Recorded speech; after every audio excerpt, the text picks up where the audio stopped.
Hola, bienvenidos a nuestra siguiente entrega del curso que hemos titulado Ruta de Crecimiento. Es nuestro curso que ofrecemos de fundamentos de la vida cristiana y de principios que nos ayudan no solo a crecer, sino también a comprender mejor nuestra vida en Cristo. En este momento nos encontramos en la sección que habla de cómo comprender nuestro andar en Cristo.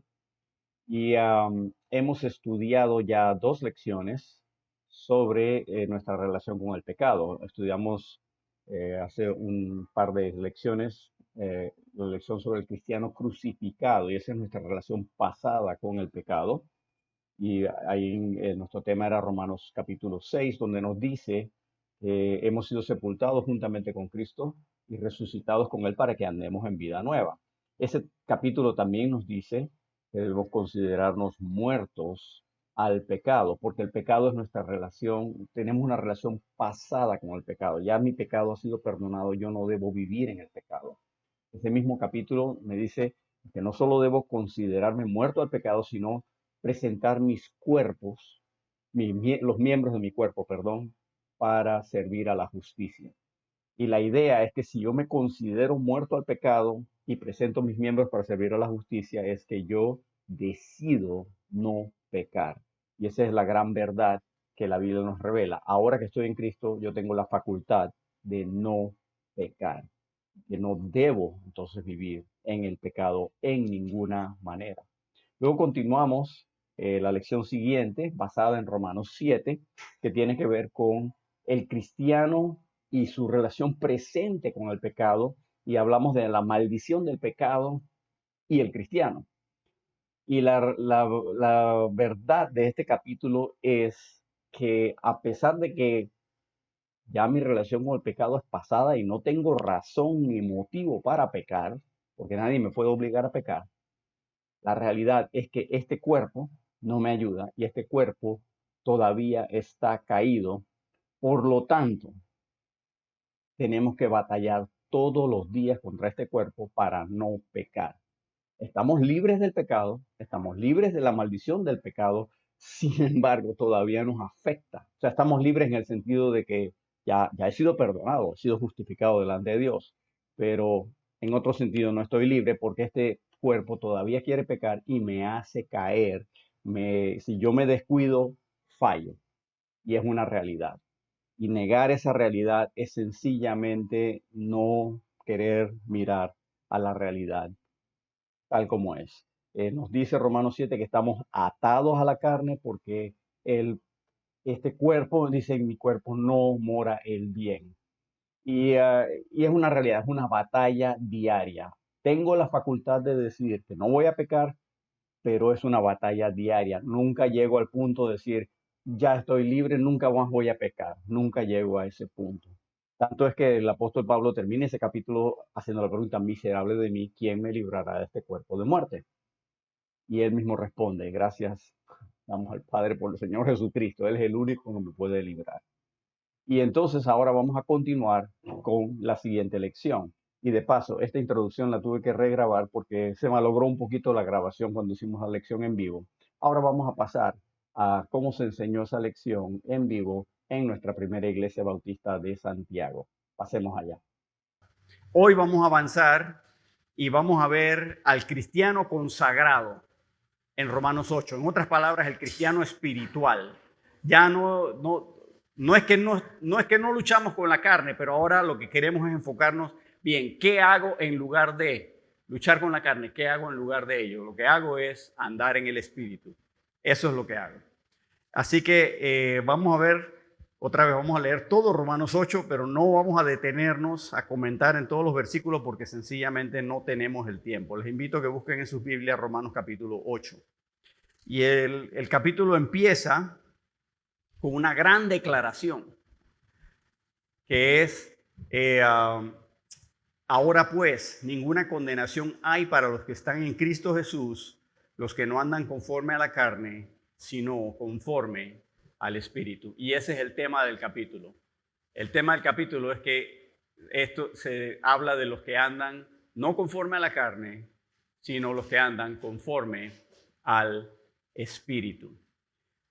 Estoy en la página 17, creo que ustedes en la misma página, la penúltima página, ¿verdad? La 17, dice el cristiano consagrado. Punto número romano 1. Aquí vamos a hablar de la relación futura del cristiano. El espacio en blanco ahí se llena con la palabra relación. La relación futura del cristiano. Nuestra relación futura es una relación donde no tenemos nada que ver con el pecado y somos herederos de la gracia de Dios y de coherederos con Cristo, es lo que dice la Biblia. En Romanos 8:17 dice que somos hijos y dice, y si hijos, también herederos, herederos de Dios y coherederos con Cristo, si es que padecemos juntamente con Él, para que juntamente con Él seamos glorificados. En primer lugar, punto A, vamos a estar reinando junto con el Rey. Somos coherederos y vamos a reinar junto con Él. Pero el punto B es que vamos a ser también glorificados junto con nuestro Señor. No solo vamos a reinar con Él, sino que vamos a ser glorificados. En otra parte de la Biblia dice que no todos moriremos, pero todos seremos transformados. Porque este cuerpo que tiene pecado, así como está, no va a entrar a la gloria del Señor, sino que va a ser transformado en un cuerpo nuevo. Y aquí vamos a ver que hay dos leyes que operan en nosotros. Y el punto número romano 2 dice las dos leyes. El espacio que está ahí se llena con la palabra leyes. Vamos a leer los primeros 11 versículos de Romanos. Bueno, vamos a leer los primeros 3. Dice, ahora pues, ninguna condenación hay para los que están en Cristo Jesús, los que no andan conforme a la carne, sino conforme al Espíritu. Porque la ley del Espíritu de vida en Cristo Jesús me ha librado de la ley del pecado y de la muerte. Porque lo que era imposible para la ley, por cuanto era débil por la carne, Dios, enviando a su Hijo en semejanza de carne de pecado y a causa del pecado, condenó al pecado en la carne. Hay dos leyes que operan. Primero está la ley del Espíritu y de la vida, y esa es nuestra condición actual. Que esa ley del Espíritu de la vida me ha librado de la otra ley, que habla dice la ley del pecado y de la muerte. Esa es mi condición actual. Estoy bajo la ley del Espíritu y de la vida, que me ha librado de la ley, y esa incluye la ley del Antiguo Testamento, de la muerte y el pecado. Esa ley que vemos en todo el Antiguo Testamento, lo único que podía decirme era que yo era pecador y que yo necesitaba un Salvador. Y mientras el Salvador no había venido, esa ley tenía ciertas provisiones, ciertas disposiciones para lo que se dice remitir el pecado, como para cubrirlo, pero no lo podía quitar. Lo cubría por un tiempo, pero no lo podía quitar. Por eso había que ofrecer sacrificios a cada rato para cubrir el pecado. Y la ley decía, bueno, si cometes este pecado, ofrece este sacrificio. Si cometes este otro pecado, ofrece este otro sacrificio. Y así sucesivamente. Pero no podía quitarlo, porque esa ley es la ley, como dice ahí, ¿verdad?, del pecado y de la muerte. Y esa ley me revelaba a mí que yo era pecador. Y todavía lo hace. Por eso es bueno leer el Antiguo Testamento y leer la ley de Moisés, porque me revela que soy pecador. Me revela que no llego, que no alcanzo. Yo solito no puedo. Pero hay otra ley ahora, que es la ley del Espíritu y la verdad, que es la que me da vida. Ahora, una ley, punto C, una ley se cumple a causa de la otra. Vean lo que dice los versículos 3 al 5. Dice, porque lo que era imposible para la ley, por cuanto era débil por la carne, Dios enviando a su Hijo en semejanza de carne de pecado y a causa del pecado, condenó al pecado en la carne para que la justicia de la ley se cumpliese en nosotros, que no andamos conforme a la carne, sino conforme al Espíritu. Porque los que son de la carne piensan en las cosas de la carne, pero los que son del Espíritu, en las cosas del Espíritu. Una ley se cumple en la otra. Cuando yo cumplo la ley de la vida y del Espíritu y de la vida, yo también he cumplido la otra ley. O sea, Dios me declara, he cumplido la ley, aunque en realidad no la he cumplido. Dios me declara que la he cumplido. Por eso Él me declara justo. ¿Y cómo lo hace? Lo hace primero número 1 dice, debajo de la C, dice a través de nuestro andar. Vea lo que dice Gálatas capítulo 5, 24 al 26. Dice, pero los que son de Cristo han crucificado la carne con sus pasiones y deseos. Si vivimos por el Espíritu, andemos también por el Espíritu. No nos hagamos vanagloriosos, irritándonos unos a otros, envidiándonos unos a otros. Dice, los que son de Cristo han crucificado la carne con sus pasiones y deseos. Eso significa que ya yo no tengo que obedecer a la carne. Y por eso ahí habla de que los que son de Cristo han crucificado la carne y si vivimos por el Espíritu, andemos también por el Espíritu. Nos conducimos guiados por el Espíritu. Y ahí es donde viene la pregunta, bueno, ¿y cómo entonces uno es guiado por el Espíritu? ¿Cómo sabe uno qué es eso de andar en el Espíritu? Tiene que ver con lo que yo pienso. Mira lo que dice el número 2, debajo de la letra C, dice a través de nuestra mente. A través de nuestra mente. Aquí mismo en Romanos, antes de irnos allá, vea lo que dice el versículo 5. Romanos 8:5, porque los que son de la carne, ¿qué dice? Piensan en las cosas de la carne, pero los que son del Espíritu, en las cosas del Espíritu. Se sobreentiende, piensan en las cosas del Espíritu. Tiene que ver con la mente. ¿Qué es andar en el Espíritu? Tiene que ver con lo que yo pienso. Tiene que ver con lo que yo pienso. Vamos ahora a 2 Corintios capítulo 10, versículos 3 al 6. 2 Corintios capítulo 10, versículos 3 al 6. Porque aunque andamos en la carne, no militamos según la carne, porque las armas de nuestra milicia no son carnales, sino poderosas en Dios para la destrucción de fortalezas, derribando argumentos y toda altivez que se levanta contra el conocimiento de Dios y llevando cautivo todo pensamiento a la obediencia a Cristo y estando prontos para castigar toda desobediencia cuando vuestra obediencia sea perfecta. Yo no ando con armas carnales, porque mis enemigos no son carnales, no son de este mundo, lo hemos mencionado antes. El que me hace la vida difícil en el trabajo, él no es mi enemigo. El pariente ese que se la pasa burlándose de mí porque soy cristiano, él no es mi enemigo. Mi enemigo es alguien espiritual que lo está apoyando para que me moleste. Mi enemigo es alguien espiritual. Entonces yo no venzo mis batallas peleando con la gente aquí. No, todo es aquí en la mente. Empieza aquí en la mente.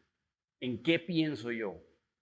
La única forma que yo tengo de actuar como Dios quiere que yo actúe es empezar a pensar como Dios piensa. Y eso solamente hay una forma de hacerlo.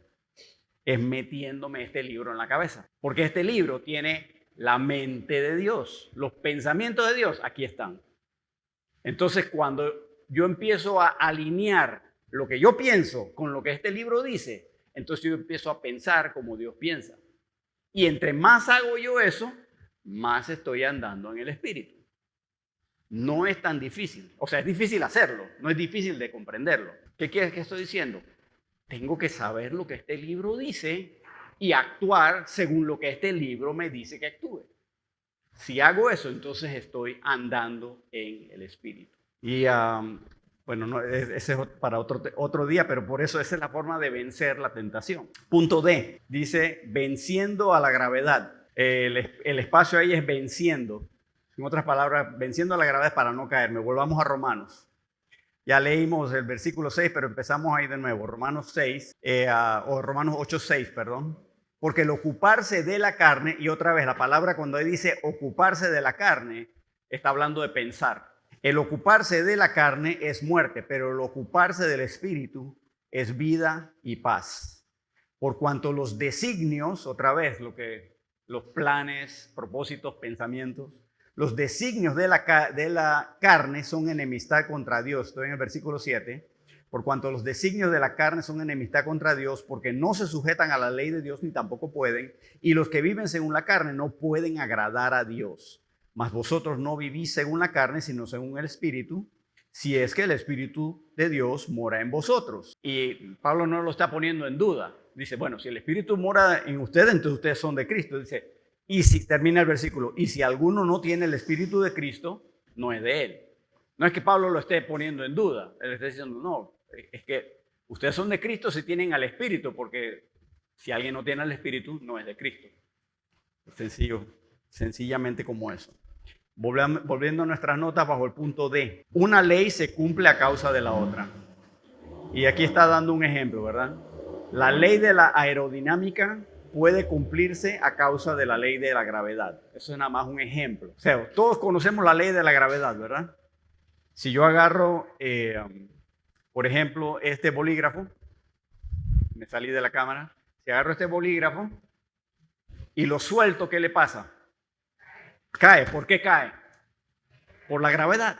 Es una ley. Se aplica a todos por igual, ¿verdad? Pero si algo está así y nada lo sujeta, la ley de la gravedad hace que caiga. No hay nadie no hay excepción a esa ley. Todo el mundo está bajo esa ley. Bueno, ¿y entonces los aviones? ¿Cómo es que los aviones se mantienen en el aire? ¿Por qué? Porque los aviones siguen las leyes de la aerodinámica que les permite vencer la gravedad. ¿Lo ven? Ahora, la ley del pecado y de la muerte está en este cuerpo. Se aplica a todos por igual, porque todos están en un cuerpo. En otras palabras, nadie se puede escapar del pecado porque lo afecta a todo el mundo. Pero el que anda en el espíritu es como el avión, que no es que la gravedad dejó de jalarlo, la gravedad lo sigue jalando, pero él tiene otra ley que le permite despegarse y mantenerse en vuelo. Así somos nosotros. Tenemos la ley del espíritu y de la vida que nos permite despegar de esta ley del pecado y no dejarnos arrastrar por esa ley. Y a pesar de que la ley nos está jalando, esa ley del pecado nos está jalando para derribarnos, nosotros podemos seguir surcando los aires y alcanzando las alturas que Dios quiere que alcancemos. Esa es la realidad de nosotros. Y a veces nosotros, porque no pensamos así, nos dejamos engañar. Les estoy predicando ya. Nos dejamos engañar del diablo que dice: tú no sirves para nada. Tú nunca lo vas a hacer porque mira lo que hiciste ahí. Mira cómo pecaste ahí. Gracias a Dios, en la Biblia tenemos provisión de qué hacemos si pecamos. No es nuestro tema hoy, pero eso es lo que es andar en el Espíritu. Es sencillamente apropiarme de lo que Dios me ha dado y pensar como Dios piensa y reaccionar o responder, mejor dicho, como Dios respondería a toda situación. Entonces, esa ley del pecado no me va a derribar. Eso es lo que es andar en el Espíritu. Quisiera yo poder cumplir esa ley 100% de las veces. ¿Quién no, verdad? La realidad es que no, pero eso no quiere decir que no lo intentamos y que no lo buscamos. Esa es nuestra realidad. Y yo puedo andar entonces en victoria, les estoy predicando. Tengo que seguir, porque no. Ok, punto B, minúscula, debajo de la D, debajo del 1, debajo de la D. Dice, estas leyes se oponen entre sí hasta que ocurre el despegue. La aerodinámica y la gravedad se oponen, pero el despegue ocurre de todas maneras. Porque una sobrepasa a la otra. Y eso es lo que leemos, ¿verdad? En los versículos 7 y 8. Dice Romanos 8:7, dice: por cuanto los designios de la carne son enemistad contra Dios, así como la gravedad se opone a la aerodinámica, los designios de la carne se oponen a los de Dios. Dice, porque no se sujetan a la ley de Dios ni tampoco pueden, y los que viven de la carne no pueden agradar a Dios. Mas vosotros no vivís según la carne, sino según el Espíritu. Podemos hacerlo, podemos despegar.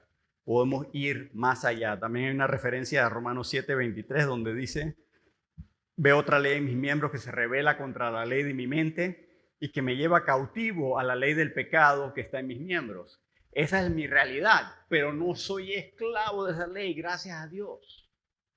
Dios me ha dado la forma de liberarme. Gracias a Dios. Y está ahí siempre, ¿no? Número 2. El despegue del espíritu y de la vida se logra con el verbo resucitado. Y ese verbo debía estar con mayúscula, porque se habla del verbo que es el Señor Jesucristo. Así que, bueno, tal vez lo quiera corregir ahí. Romanos 8:9 al 11 dice: mas vosotros no vivís según la carne, sino según el Espíritu. Si es que el Espíritu de Dios mora en vosotros. Y si alguno no tiene el Espíritu de Cristo, no es de él. Pero si Cristo está en vosotros, el cuerpo en verdad está muerto a causa del pecado, mas el Espíritu vive a causa de la justicia. Y si el Espíritu de aquel que levantó de los muertos a Jesús mora en vosotros, el que levantó de los muertos a Cristo Jesús vivificará también vuestros cuerpos mortales por su Espíritu que mora en vosotros. Lo que me está diciendo aquí es que mi realidad es que ya yo no vivo según la carne, sino según el Espíritu. Es mi realidad. Eso se manifestará al 100% el día que Jesús venga por mí y yo sea transformado. Pero es mi realidad hoy, no deja de ser cierto hoy. Versículo 10 dice, pero si Cristo está en vosotros, y no lo está poniendo en duda, sino está diciendo, mire, esta es la regla. Si Cristo está en ti, dice, el cuerpo en verdad está muerto a causa del pecado, mas el espíritu vive a causa de la justicia. Tu cuerpo, ese no es el que cuenta. Tu cuerpo está muerto a causa del pecado, tu espíritu, sin embargo, está vivo. Y versículo 11 es la promesa de esa glorificación futura. Dice, si el espíritu de aquel que levantó de los muertos a Jesús mora en vosotros, y otra vez no lo está poniendo en duda, está diciendo, mira, si el espíritu de Dios está en ti, ese espíritu fue el que resucitó de los muertos a Jesús. Y si pudo resucitar a Jesús de los muertos, lo levantó de los muertos a Cristo Jesús, vivificará, en otras palabras, le dará vida también a vuestros cuerpos mortales por su espíritu. ¿Cuál es el poder que mora en mí? El mismo poder que levantó a Jesús de los muertos. Pregunta, ¿es suficiente para vivir en victoria? ¿Basta? Absolutamente que basta y sobra. Nosotros, por no pensar bien, somos los que entonces nos dejamos derrotar del pecado. Y digo que nos dejamos porque, otra vez, un cristiano nunca peca porque está obligado a pecar. Un cristiano peca porque quiso pecar. Y yo sé que hay situaciones y todo eso y no estoy condenando a nadie, pero es la realidad. Si yo peco, no fue porque el diablo me obligó. No, yo pequé porque me tentó el diablo o uno de sus demonios o lo que fuera y me gustó la tentación y le di cabida en mi mente y acabé haciéndolo. Eso fue lo que pasó. Es la realidad. Y eso es lo que hace que yo me miro y digo, hey, yo no sirvo para nada. Así, mira, con cualquier cosa peco. Esa es una parte de la realidad, pero no es toda la realidad. La otra parte de la realidad es que Dios me ha dado el poder a mí para resistir a lo que sea. Me ha dado el poder a mí para resistir al diablo y hacer que huya de mí. Para que ninguna tentación me venza si yo no me quiero dejar vencer. Tengo el poder en mí. Porque así como Dios levantó a Jesús de los muertos, este cuerpo Dios le va a dar vida también en aquel día. Claro, será diferente el cuerpo, pero seré yo mismo, pues. Ahora, número 2 dice, ya leímos, ¿verdad? El despegue del espíritu de la vida se logra con el verbo resucitado. La letra A, la ley del pecado y de la muerte pelea contra nuestras almas. Esta realidad del pecado está luchando en contra de nuestras propias almas. Vean lo que dice 1 Pedro, capítulo 2, versículo 11. 1 Pedro 2, 11 dice, amados, yo os ruego como a extranjeros y peregrinos que os abstengáis de los deseos carnales que batallan contra el alma. Tus deseos carnales batallan contra tu alma. Tu propio cuerpo te quiere hacer caer. Mire si estamos en problemas nosotros. Porque ¿cómo me deshago de mi cuerpo? No puedo. Punto B.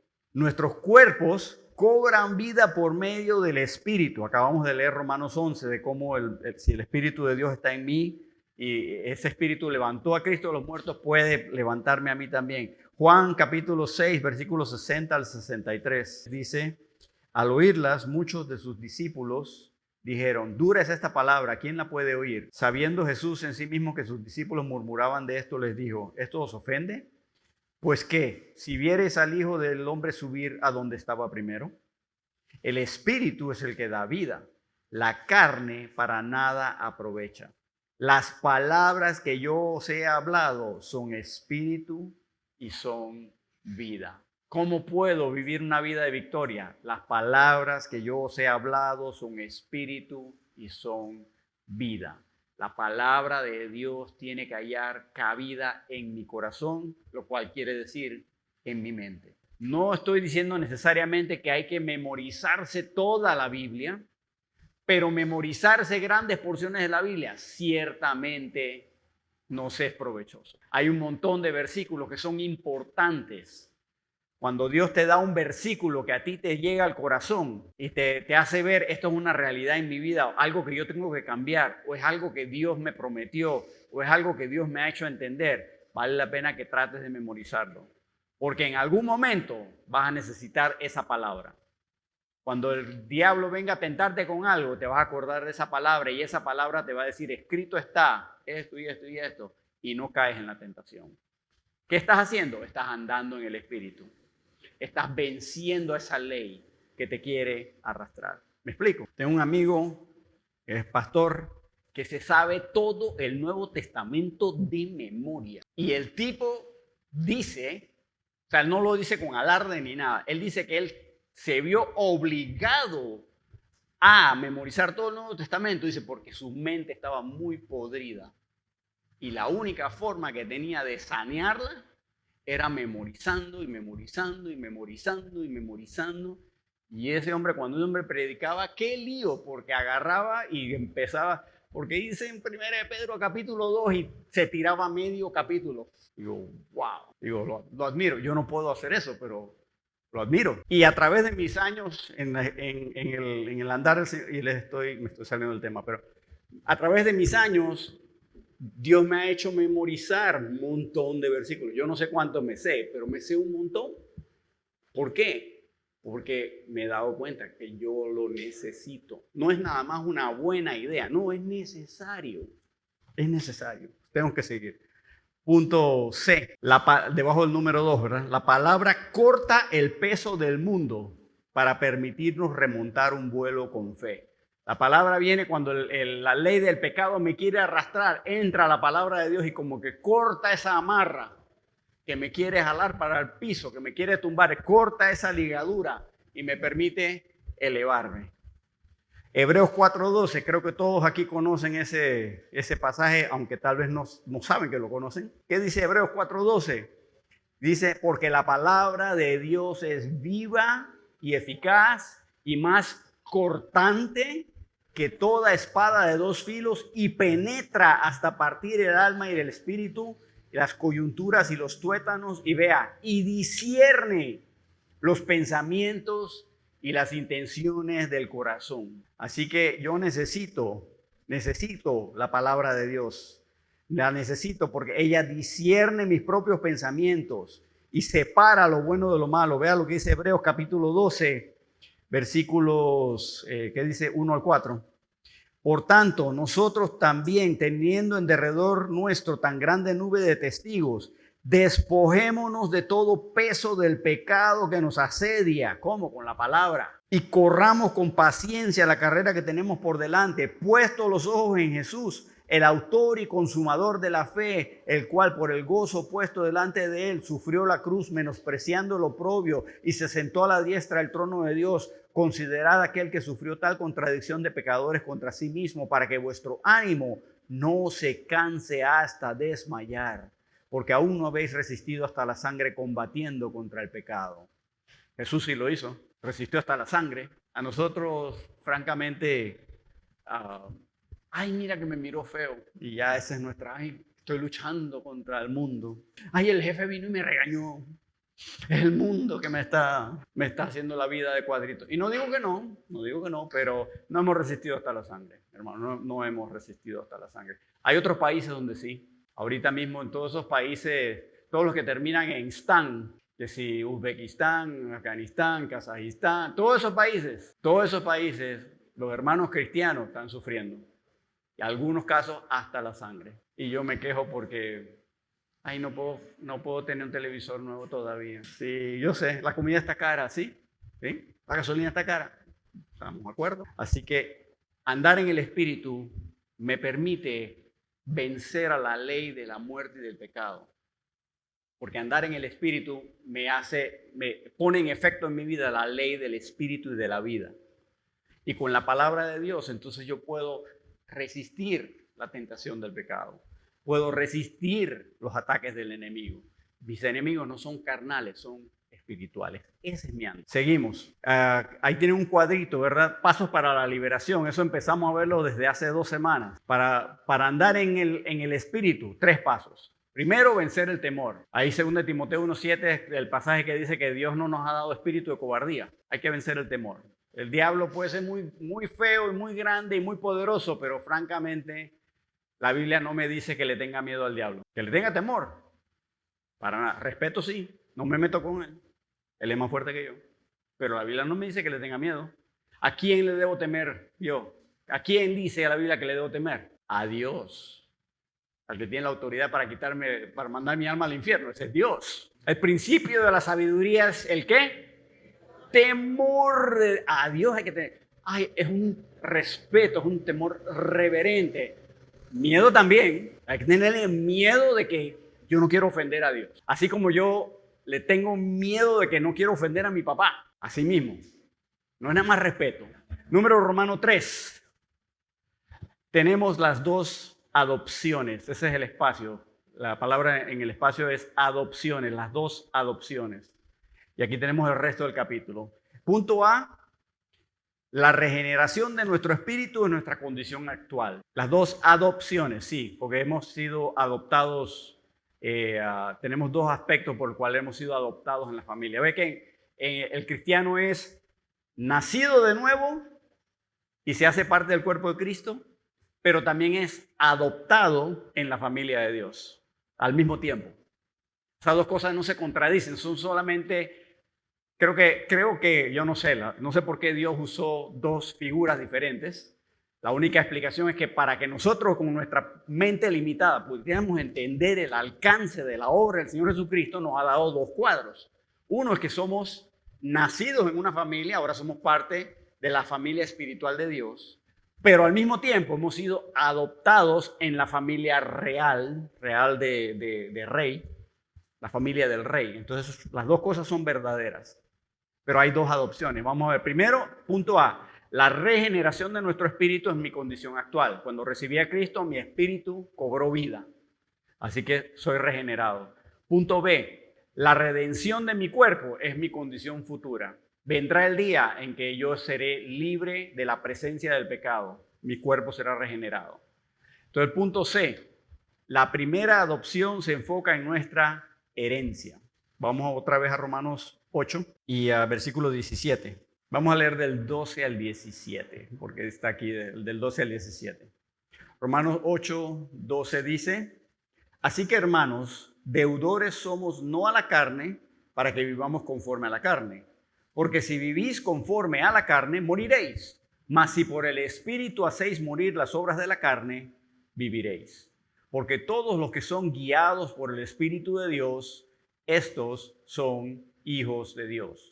Pues no habéis recibido el espíritu de esclavitud para estar otra vez en temor, sino que habéis recibido el espíritu de adopción, por el cual clamamos, Abba, Padre. El mismo espíritu que da testimonio a nuestro espíritu de que somos hijos de Dios. Y si hijos, también herederos. Herederos de Dios y coherederos con Cristo, si es que padecemos juntamente con Él, para que juntamente con Él seamos glorificados. No hemos recibido el espíritu de esclavitud, dice, sino que hemos recibido el espíritu de adopción. Hemos sido adoptados, debajo de la letra C, el número 1, por adopción en una familia real. El espacio en blanco se llena con la palabra familia. Somos ahora parte de un linaje real, una familia real. Cuando digo real, no digo de verdadero, sino real de realeza. Es que ustedes y yo somos parte de los reyes y príncipes, ¿verdad?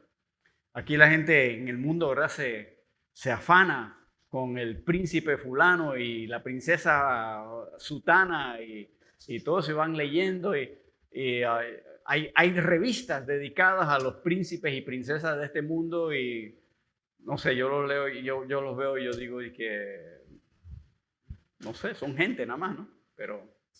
Pero siempre está la creencia de que antiguamente, a través de la historia, todos los reyes se hacían reyes afirmando que eran escogidos por los dioses y por eso eran reyes. Y en realidad, en el caso de Israel fue así. Dios escogió a los primeros reyes, pero después ellos se rebelaron como todos los demás y escogieron a sus propios reyes porque preferían sus propios reyes que los reyes de Dios. Por eso tenemos esa fascinación, porque hay una semillita de verdad en eso, ¿no? De que Dios ha constituido reyes y son dignos de admiración. Ustedes y yo somos ellos. Cuando eso se manifiesta en realidad, la gente en TikTok van a estar viéndonos a nosotros. Pero quiero que entiendan, somos parte de una familia real. Efesios capítulo 2, versículos 12 y 13, Efesios 2, 12 y 13, dice: en aquel tiempo estabais sin Cristo, alejados de la ciudadanía de Israel, ajenos a los pactos de la promesa, sin esperanza y sin Dios en el mundo. Pero ahora, en Cristo Jesús, vosotros que en otro tiempo estabais lejos, habéis sido hechos cercanos por la sangre de Cristo. Si usted sigue leyendo este pasaje y el capítulo 3, ahí habla de que somos parte ahora de la familia y somos coherederos con Cristo y coherederos con los judíos que eran que los herederos, nosotros también. Mira lo que dice el versículo, capítulo 3, versículo 6 de Efesios. Dice que los gentiles son coherederos y miembros del mismo cuerpo, junto con los judíos. El judío no era mejor. El judío siempre pensaba que era mejor y todavía lo piensan. Dicen, no, en Cristo no hay diferencia, somos iguales, pero somos coherederos. Somos parte ahora de una sola cosa, que eso no era verdad antes. Vea lo que dice Gálatas 4, versículos 1 al 7.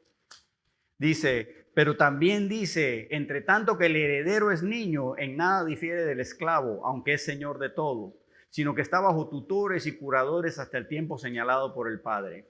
Así también nosotros, cuando éramos niños, estábamos en esclavitud bajo los rudimentos del mundo. Pero cuando vino el cumplimiento del tiempo, Dios envió a su Hijo, nacido de mujer y nacido bajo la ley, para que redimiese a los que estaban bajo la ley, a fin de que recibiésemos la adopción de hijos. Y por cuanto sois hijos, Dios envió a vuestros corazones el espíritu de su Hijo, el cual clama, Abba, Padre. Así que ya no eres esclavo, sino hijo. Y si hijo, también heredero de Dios por medio de Cristo. Nosotros tenemos una herencia que nos está esperando. Tenemos una herencia en los cielos, incontaminada, inmarcesible, que es nuestra. No nos dejemos arrastrar por el pecado. Pon los ojos en lo que Dios tiene para ti. No nos dejemos por afanes. Digo, no tiene nada de malo, les estoy predicando, no tiene nada de malo buscar cosas buenas en la vida. Y si puedes prosperar y mejorar tu posición en esta vida, dale plomo, pero eso no es el todo. Tenemos algo más grande allá, algo más grande allá. Y ahí es donde tenemos que poner la mira. Vamos, porque tenemos que terminar hoy. Debajo del número 1, la letra A. ¿Cómo entonces actuamos? ¿Cómo somos parte de la familia real? Dice, por medio del liderazgo del Espíritu, o sea, la guía del Espíritu. Ahí en Romanos 12 leímos, ¿verdad? Que todos los que son guiados, dice el versículo 12, hermanos, así que hermanos, deudores somos no a la carne para que sirvamos a la carne, porque si vivís conforme a la carne moriréis, mas si por el Espíritu hacéis morir las obras de la carne, viviréis. No somos deudores a la carne, somos deudores a Dios. No le debemos nada a este mundo, a este cuerpo. Somos deudores de Dios. Y nosotros entonces, dice, trabajando hacia la salvación y la santificación. Y está hablando de la salvación de este cuerpo. Y la santificación es apartarse del pecado. Vea lo que dice Gálatas 6, 7 y 8. Dice, no os engañéis. Dios no puede ser burlado, pues todo lo que el hombre sembrare, eso también segará. Porque el que siembra para su carne, de la carne segará corrupción. Mas el que siembra para el Espíritu, del Espíritu segará vida eterna. No nos cansemos, pues, de hacer el bien, porque a su tiempo segaremos si no desmayamos. Así que según tengamos oportunidad, hagamos bien a todos y mayormente a los de la familia de la fe. Soy parte de la familia real. El Espíritu me guía a hacer las cosas del Espíritu y yo trabajo para trabajar para la salvación de este cuerpo, porque algún día va a llegar, pero también para mi santificación. Apartarme de las cosas que Dios no quiere para dedicarme a las cosas que Dios sí quiere. Punto número 2. Por adopción primero el número 1, el número 2 es por ser coherederos. Coherederos, ese es el espacio en blanco. Somos coherederos con Cristo. Cristo tenía una herencia por ser el Hijo. Por ser el Hijo se le dio privilegios. Dios tenía privilegios porque Él es el Hijo. ¿Adivinen qué? Somos coherederos con Él. Así como Él es heredero, Él es nuestro hermano mayor. Así que nosotros vamos, como en buen panameño, vamos en la colada. Vamos allí. Vea lo que dice Colosenses. Colosenses, el capítulo 3, versículos 23 al 25. Dice, y todo lo que hagáis, hacedlo de corazón como para el Señor y no para los hombres, sabiendo que del Señor recibiréis la recompensa de la herencia, porque a Cristo el Señor servís. Mas el que hace injusticia recibirá la injusticia que hiciere, porque no hay acepción de personas. Ahí habla de la herencia, que vamos a tener una herencia así como, o más bien, tendremos una herencia por hacer las cosas correctas. Es en el capítulo 1 que nos dice que Él es el preeminente, el primogénito de todas esas cosas. Creo que ahí aparece por ahí a algún lado la parte de que somos coherederos con Él, pero no lo voy a buscar ahora. Dice, somos coherederos. ¿Cómo somos coherederos? Por medio, letra A, por medio de sufrir con Cristo. Segunda de Timoteo, capítulo 2, versículos 11 al 13. Dice, palabra fiel es esta: si somos muertos con Él, también viviremos con Él. Si sufrimos, también reinaremos con Él. Si le negáremos, Él también nos negará. Si fuéramos infieles, Él permanece fiel. Él no puede negarse a sí mismo. Y aquí está hablando de que la recompensa. Si somos muertos con Él, viviremos con Él. Si sufrimos, reinaremos con Él. No se vaya a meter de que si le niego eso significa pierde mi salvación. No está hablando de eso, está hablando nada más de recompensas. Recompensas. El punto B, trabajamos hacia un trono y un reino. Volviendo a Romanos 8, ya hemos leído el versículo varias veces, pero dice aquí Romanos 8:17, y si hijos, también herederos, herederos de Dios y coherederos con Cristo, si es que padecemos juntamente con Él, para que juntamente con Él seamos glorificados. Entonces, la primera adopción tiene que ver con nuestra herencia. La segunda adopción, punto D en sus notas, la segunda adopción se enfoca en la gloria de Dios. Y ahí es los capítulo 8, versículos 18 al 25.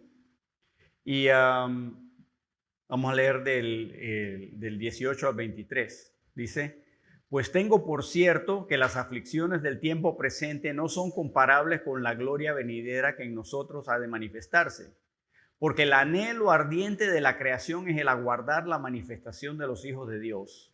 Porque la creación fue sujetada a vanidad, no por su propia voluntad, sino por causa del que la sujetó en esperanza. Porque también la creación misma será libertada de la esclavitud de corrupción a la libertad gloriosa de los hijos de Dios. Porque sabemos que toda la creación gime a una, y a una está con dolores de parto hasta ahora. Y no solo ella, sino que también nosotros mismos, que tenemos las primicias del Espíritu, nosotros también gemimos dentro de nosotros mismos, esperando la adopción, la redención de nuestro cuerpo. Esa es nuestra salvación futura, cuando nuestro cuerpo será finalmente redimido, transformado, y ya no tendremos pecado en nosotros. ¿Qué día más glorioso será ese? Dice que la misma naturaleza gime esperando ese día. La misma naturaleza se ha visto afectada por el pecado. Cuando Adán pecó, eso no solo lo afectó a él. ¿Ustedes recuerdan lo que Dios le dijo? Dice, ahora la tierra no te va a dar nada más frutos, sino te va a dar cardos y espinas. A partir de ahí, entonces los animales, yo no sé si eran venenosos antes, pero de ahí en adelante había animales venenosos que te pueden atacar. Y de ahí en adelante te encuentras con un oso. Ustedes aquí no tenemos osos, ¿verdad? Así que no, un encuentro con un oso es muy poco probable aquí en Panamá. Donde yo vivía allá en Estados Unidos, había osos. El oso tiene una peculiaridad, varias peculiaridades. Corre más rápido que tú, es más fuerte que tú y te tiene rabia. Así que te encuentras con un oso. Lo que decíamos es mejor que estés acompañado y que tú corras. No tienes que correr más rápido que el oso, no tienes que correr más rápido que el otro tipo. Porque, porque no hay. Bueno, no es completamente cierto. Hay tres clases de osos principales. Hay varias clases, pero hay tres principales. Uno es el oso negro, el otro es el oso pardo y el otro es el oso grizzly. El oso negro, si tú lo ves y él te ve, él te tiene, es como un perro así, un perro que es bravo, pero que no es completamente bravo. Él te mira y si tú no te metes con él, no se mete contigo, ¿no? Si te metes con él, te va mal, porque él es más fuerte, más rápido y, ¿no? El oso pardo, ese, si tiene hambre, mala suerte contigo, ¿no? Porque pero si no, no, él te ignora, ¿no? Pero el grizzly te ve y te desbarata. El grizzly puede voltear un carro. El grizzly es un animal enorme. Y digo, wow. Bueno, hay otros osos, ¿no? Pero esos son los tres principales que se ven en Estados Unidos, por eso hablan de ellos. ¿Por qué el grizzly está enojado con nosotros? Por Adán. Como Adán pecó. Dice, a mí también me echaron del huerto. ¿Y por qué la culebra te pica? No, no te pica, te muerde, ¿verdad? ¿Por qué te muerde? Y tiene veneno, porque también la echaron del huerto y quiere regresar al huerto. La creación gime. Y por eso a los árboles, yo traté de plantar un huerto. Lo que planté no creció, pero con un montón de otras cosas sí crecieron. Teníamos una casa que el que la tuvo antes había hecho un huerto, un pequeño huerto ahí, la tenía bien, bien marcadito. Y de repente yo veo estas cosas que empiezan a salir, unos arbustos grandes, ni idea qué eran. Corta todo eso, ¿no? Echamos semillas, qué sé yo. El año siguiente empezaron a brotar de nuevo y ahí lo vi, eran espárragos. Espárragos, ¿eh? Pero si no los cortas tempranito se convierte en un arbusto, entonces ya no se puede comer. Yo no sabía eso, ahí aprendí. Me había dejado una viña con uvas y echó unas uvitas chiquititas, pero echó uvas. Pero se me murió al año siguiente porque yo no sabía cuidarla. ¿Por qué pasa eso? ¿Por qué no tenemos frutos abundantes? Nada más con tirar la semilla, porque no estamos en el huerto. Por eso la creación gime a una. Y por eso nosotros también, o sea, si somos sinceros, reconocemos que somos caídos. Y algunos de nosotros tenemos problemas, ¿verdad?, de salud. Que si la presión alta, que si esta comida me cae mal, no puedo comer de esto. Por ejemplo, yo soy alérgico a las nueces, ¿no? No tengo la alergia, no me da la asfixia esa, no me da eso, me da otra cosa. Pero es molesto. Quisiera no tener eso. Digo, yo no tengo problemas de salud, así que yo por eso no hablo de eso, pero hay otra gente que sí. Hay gente que tiene enfermedades estábamos orando por algunos de ellos, ¿no? Muy difíciles. Esa gente yo creo que sí va a apreciar su cuerpo glorificado. Estoy predicándoles de nuevo, quiero terminar mis notas, ya me pasé de la hora. Así que seguimos. Porque voy corriendo, hermanos, porque quiero terminar esto. La segunda adopción se enfoca en la gloria de Dios. Punto D. Número 1, debajo de la D. La manifestación de la creación de Dios. El espacio en blanco va la palabra manifestación. El día llegará en que todo será restaurado a como era antes y veremos la manifestación de cómo Dios realmente había creado las cosas. ¿Ha leído en Apocalipsis y en Isaías cielo nuevo y tierra nueva? El día vendrá. También se manifestarán los hijos de Dios. Juan 1:12, todos se lo saben, ¿verdad? Que más a los suyos vino, más los suyos no le recibieron. Dice, más a todos los que le recibieron, les dio potestad de ser hechos hijos de Dios. Así que nosotros tenemos esa potestad. Mateo 22:30 dice, porque en la resurrección ni se casarán ni se darán en casamiento, sino serán como los ángeles de Dios en el cielo. Esa referencia no me gustó tanto. Punto B, la creación de Dios. Segunda de Pedro 3:11 al 12. Segunda de Pedro 3, pensé que era más apropiado esa en Primera de Juan que dice no, 3:1 creo que dice, ¿no? Mirad cuán amor nos ha dado el Padre que seamos llamados hijos de Dios, dice, y que cuando se manifieste el Señor seremos como Él. Esa me gusta más. Segunda de Pedro 3, 11 al 12. Segunda de Pedro 3, 11 al 12. Dice, puesto que todas estas cosas han de ser desechas, ¿cómo no debéis vosotros andar en santa y piadosa manera de vivir, esperando y apresurándoos para la venida del día de Dios, en el cual los cielos encendiéndose serán deshechos y los elementos siendo quemados se fundirán? Pero nosotros esperamos, según sus promesas, cielos nuevos y tierra nueva, en los cuales mora la justicia. Este mundo será deshecho. Esperamos la manifestación futura de la creación de Dios. Esa misma cielo nuevo y tierra nueva se encuentran en el capítulo 21 y capítulo 22 de Apocalipsis, que no vamos a leer en este momento. Pero allá están y ustedes los van a ver allí. Y ustedes van a ver que el árbol de la ciencia del bien y del mal del cual comió Adán y el árbol de la vida aparecen otra vez en Apocalipsis, como cerrándose un gran círculo. Así que bueno, eso es algo fascinante para estudiar. Seguimos. Número 2. Tenemos que la adopción se enfoca en la gloria de Dios, primero por la manifestación de la creación de Dios. Número 2, la esperanza del cristianismo. La esperanza de nosotros como cristianos. El espacio se llena con la palabra esperanza. Tenemos la esperanza de un cuerpo resucitado. 1 Corintios 15, 51 al 55, no lo voy a leer, pero ahí es donde habla de que no todos moriremos, pero todos seremos transformados en un abrir y cerrar de ojos. Cuando Cristo venga, si yo no he muerto antes, Él me va a arrebatar y me va a transformar de una vez. Pero si he muerto, dice que los muertos en Cristo resucitarán primero y ellos serán transformados. Todos seremos transformados. Tenemos la esperanza de un cuerpo nuevo. Y ese cuerpo no solo es resucitado, A, sino punto B, un cuerpo también es glorificado. Ese cuerpo es glorificado. No solo resucitado, sino glorificado también. Colosenses 1:27.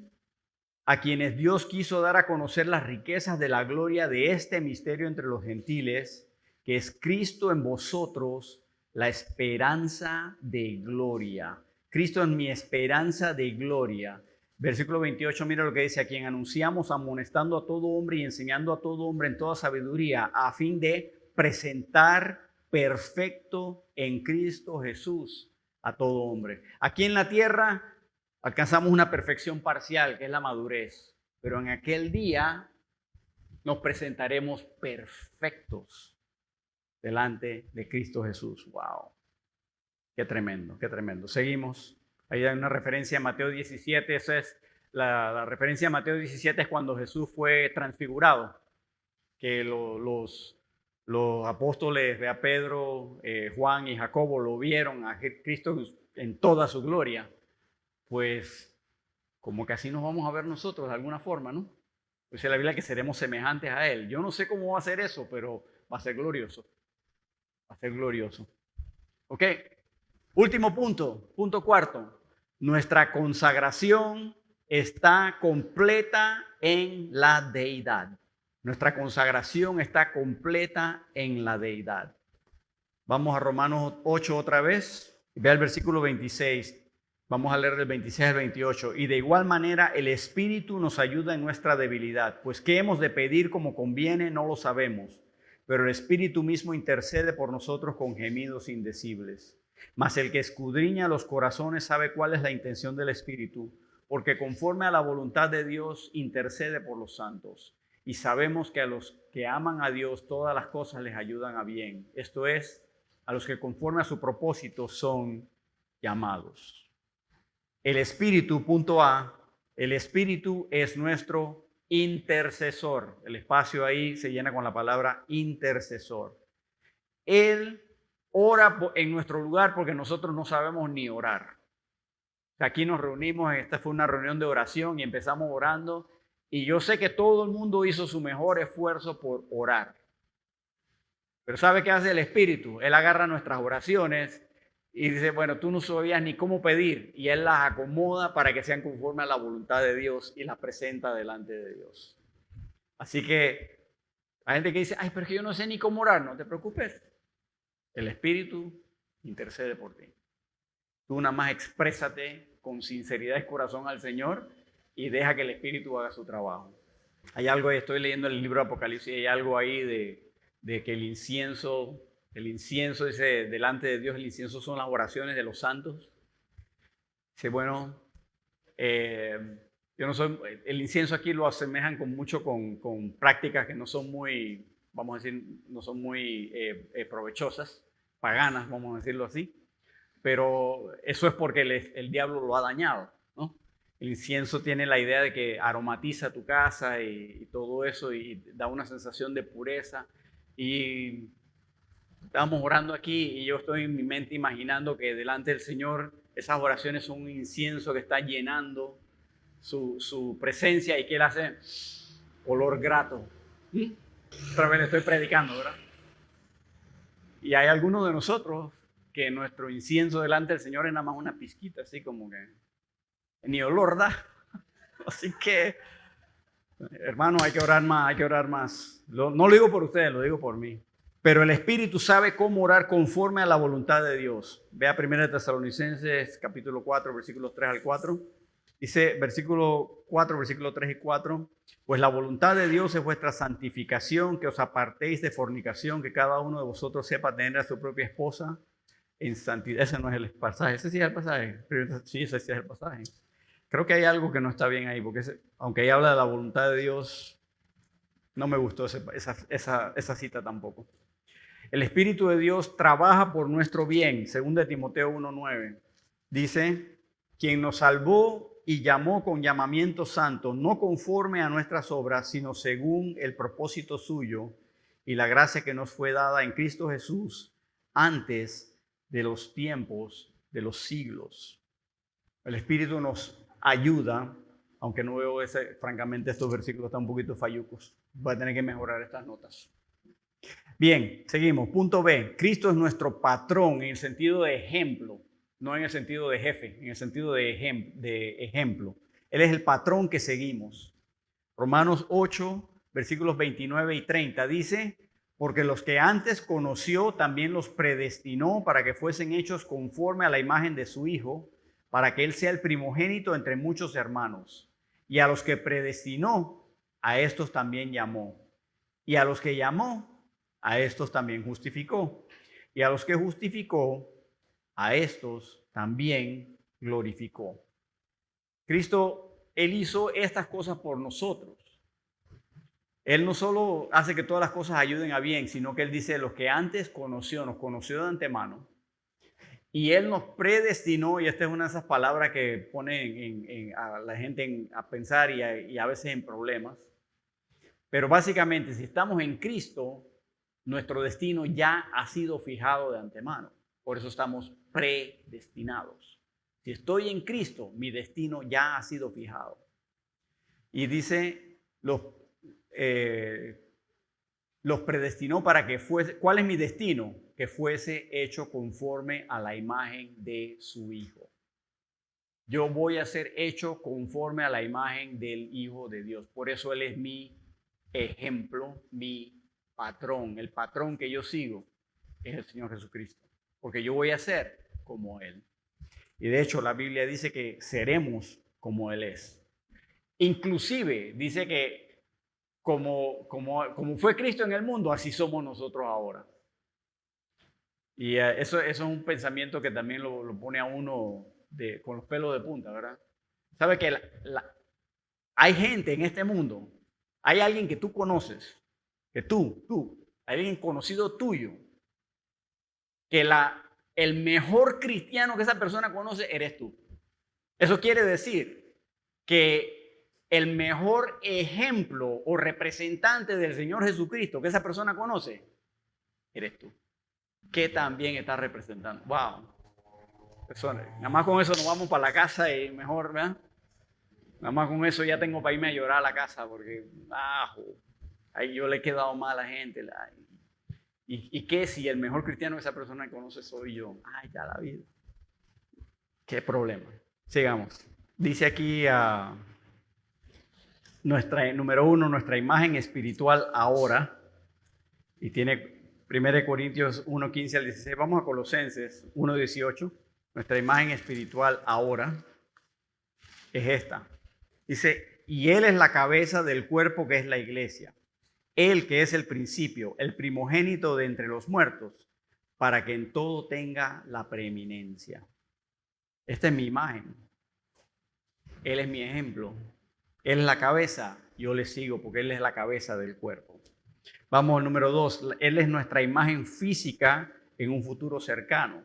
En otras palabras, yo voy a ser como Él. Y este es el versículo que estaba pensando hace un rato. Primera de Juan 3:2. Primera de Juan 3:2 dice, amados, ahora somos hijos de Dios y aún no se ha manifestado lo que hemos de ser.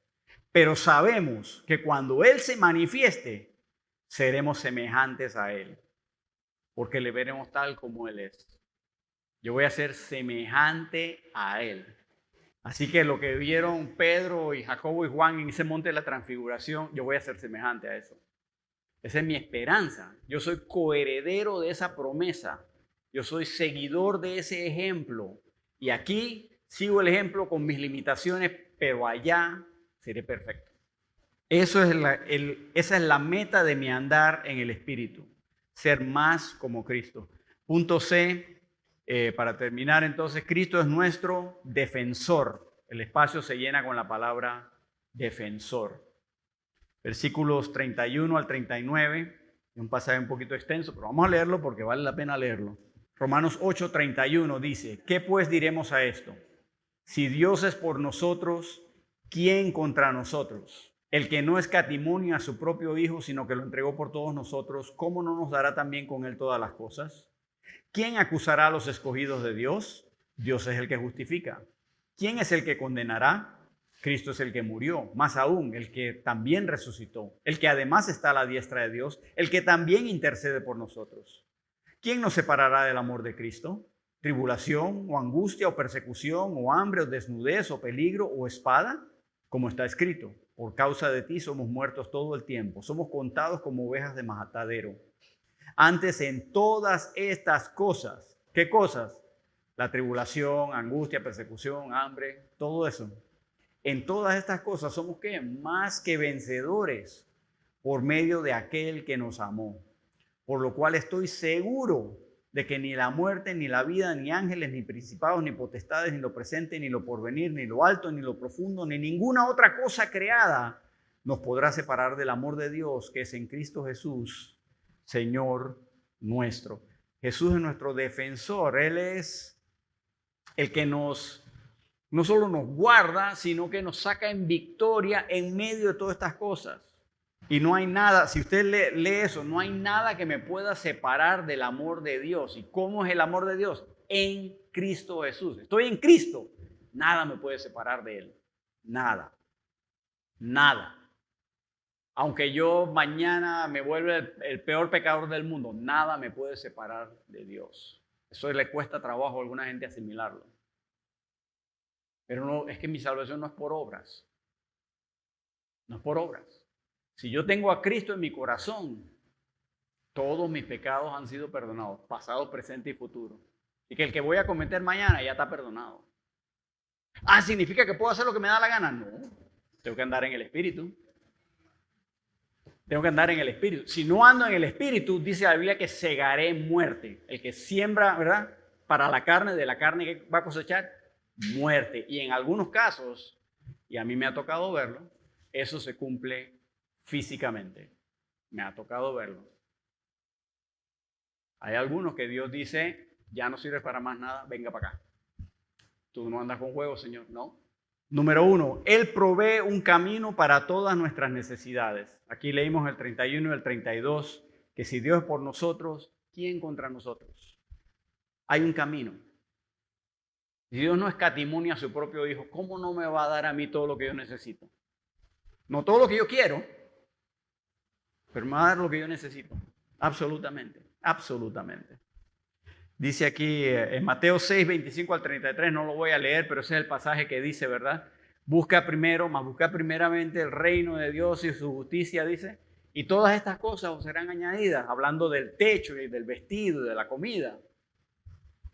Dios me va a dar lo que yo necesito. Él provee un camino. Número 2, Cristo es nuestro abogado defensor. Y aquí en el 33 y el 34 dice, ¿quién acusará a los escogidos de Dios? La respuesta de quién acusará está en Apocalipsis capítulo 12, versículo 10. ¿Quién es el acusador de los hermanos? Satanás es el acusador de los hermanos, que nos acusa de día y noche, pero tenemos abogado. Así que él puede acusar todo lo que quiera, yo tengo un mejor abogado. Así que por eso no estoy buscando el versículo, porque ya ustedes saben eso. Primero es Juan 2, 1 2, al 2, dice que abogado tenemos. Primero es Juan 2, 1 al 2, abogado tenemos, dice. Y finalmente, Cristo nos proporciona la seguridad para nuestra relación. Y eso es lo que leímos del 35 al 39. ¿Quién nos separará del amor de Cristo? Que si tribulación o angustia, dice no.